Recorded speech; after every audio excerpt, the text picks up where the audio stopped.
अब फिर क्या बताते हैं कि नर सेती तो पशुआ कीजिए, फिर गद्दा बैल बनाई, ये 56 भोग का मन भोरे की तो कुर्डी चरने जाई।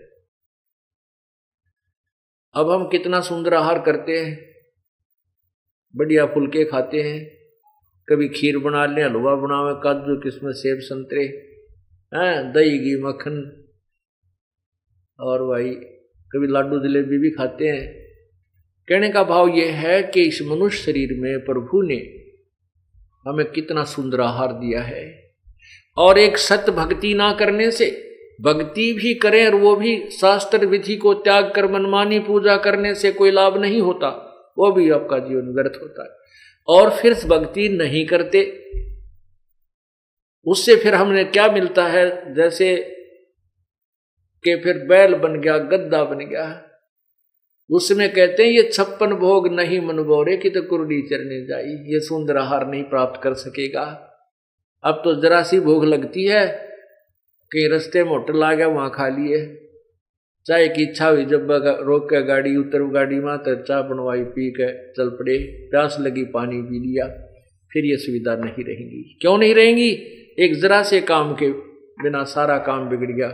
हम सब कार्य करते करते परमात्मा का नाम जाप करना है। नाम उठत नाम बैठत नाम सोवत जागबे, नाम खाते नाम पीते नाम सेती लागबे। परमात्मा की भक्ति के लिए हमें विशेष समय अलग से निकालने की आवश्यकता नहीं बनती। हाँ, ज्ञान सुनने के लिए अवश्य थोड़ा सा समय निकालना पड़ेगा। उसके बाद आप जो सिमरण करते हो, काम करते करते बस में जा रहे सफर करते हो, सिमरण कीजिए, मत गप्पे मारिए साथी जो दूसरा बैठा है उसके साथ। तो नाम उठत नाम बैठत नाम सोत जागवे, सुता उठे रात्रि ना खुल जाती है, नींद से जाग जाता है तो उठते ही सिमरण करने लग जा, सांस का जुण सा भी सूत बैठ जा, उससे याद आ जा, उससे का मट जा, चाहे ब्रह्म गायत्री मंत्र हो, चाहे अपना यो सतनाम है, जो भी उसी का रट शुरू कर दे हैं। फिर वो अपना चलते फिरते जब भी ध्यान आवा उसको याद रखे प्रभु की, जैसे भक्ति करनी होती है। ये हठ योग आसन लगा करके ये सब मना किया गीता जी में। गीता जी में यहाँ तक लिखा है 4थे अध्याय में कि अर्जुन यदि तू हठ योग करके बैठ गया, यानी एक स्थान पर बैठकर साधना करने लग गया, तो तेरा निर्वाह कैसे होगा। इसके लिए 8वें अध्याय के 7वें श्लोक में कहा कि तू युद्ध भी कर और मेरा सिमरण भी कर, क्योंकि युद्ध से कठिन कोई काम नहीं होता। और उसको करते करते भी, युद्ध करते समय भी भगवान को भजना होता है, तो आम काम में तो हम आसानी से प्रभु की याद बनाए रख सकते हैं। तो इसलिए परमात्मा की भजन भक्ति के लिए हमने विशेष व्यवस्था की आवश्यकता नहीं पड़ती, फिर भी हमने साधना ठीक शास्त्र अनुकूल करनी चाहिए। तो ये बता रहे हैं कि ये 56 भोग कहाँ मनबोरे, फिर कुर्डी चरने जाई, फिर ये सुंदर आहार नहीं रहेंगे, फिर पशु बन के क्या खाएगा, कैसे रहेगा।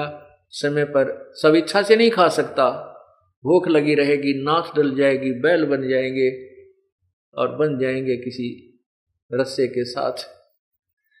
अब फिर क्या होता है कि प्रेत सिला पैजा बिराजे पितरों पिंड भराई, बहुर श्राद्ध खान कुआए काग भय कलमाही। ओए होए, अब कितने निर्णायक ज्ञान दिया है। क्या कहते हैं, रे भोली सी दुनिया गुरु बिन कैसे सरिया, अरे भोली सी दुनिया गुरु बिन कैसे सरिया। क्या बताते हैं, अपने लला के बाल उतरवावे, देखो कैंची ना लग जइया, एक बकरी का बच्चा लेके उसका गला कटैया, रे भोड़ी सी दुनिया गुरु बिन कैसे सरिया, रे भोड़ी सी दुनिया गुरु बिन कैसे सरिया। कच्चा कच्चा पाका भोजन बना के माता धोकने गैया, उस माता ऊपर कुत्ता मुते, वो क्यों ना मर गैया, रे भोड़ी सी दुनिया गुरु बिन कैसे सरिया। अरे भोली सी दुनिया गुरु बिन कैसे सरिया। फिर क्या बताते हैं,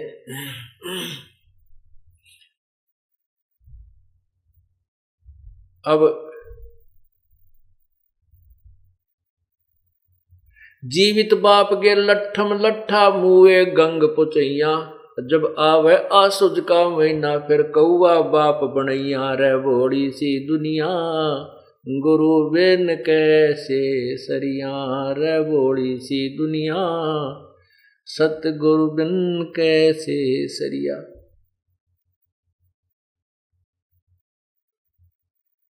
क्या बताते हैं कि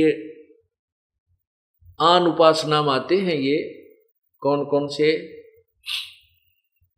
माई मसाणी सेठ शीतला भैरो भूत हनुमंत। साहेब से नारा रहे जो इनको पूजंत। माई मसाणी सेठ शीतला और भैरो भूत हनुमंत उस परमात्मा से दूर रहेगा जो इनकी पूजा करता है, जो इनको पूजंत। गुड़गांव में वाली माता पे जाते हैं, खासकर यहाँ हरियाणा के लोगों में ज्यादा प्रचलित है गुड़गांव वाली माता, या वैसे भी जहां पास में किता अपना जुगाड़ जोड़ रखे बका रखे हैं वहां भी जाते हैं। क्या बताते हैं परमात्मा, देखो कैसे गुमराह कर दिया इन नकली गुरुओं ने। बुढ़िया जागी अपने पोते ने गेल लेकर और साथ न पुत्र वधू को, और वहां उस माता वाले स्थान पर जाकर नाई बैठा होता है और ये बहका रखे हैं कि बाल उतरवा के अपने इष्ट धाम पर चढ़ाने चाहिए, नहीं तो वो रूस जाएगा। अब बता इष्ट उन बाला न के शर्म मारेगा, हमारे बाला न इष्ट खावन के ना की तरफ फूकन के ना, इनका क्या करेगा इष्ट। अब वो क्या करते हैं, वहां जाती है बुढ़िया, वहां एक नाई बैठा होता है और वहां भीड़ इतनी लग रही होती है, तो वो बाहर 2 रुपये में बाल कटते हैं तो 10 रुपये में काटते, क्यों, मजबूरी है, कटवाने पड़ेंगे उनको। तो वो क्या कहती है बुढ़िया, ले भाई नाई के मेरे पोते के बाल काट दे, और भाई देख ध्यान करे, कच्चा ध्यान रखना, कच्चा सिर है मेरे पोते के, कांची ना लग जाए भाई, देख रहे ध्यान तय। और वो 2 कैंची भरते हैं, बस इतने दे दे द्वार हो से जल्दी। और उन बालों को क्या करते हैं, अंदर मंदिर में चढ़ाते हैं जाके। वह पुजारी क्या करता है, उन बालों ने ठाके कट्टे में डालने जा और शाम ने कुर्डियां पे फेंक दिया। वो बता के बैंक में जमा करा होगा उन बालों को, उसने भी तो बारे पटकने ठाके हुए। तो ये हम बहका रखे थे। अब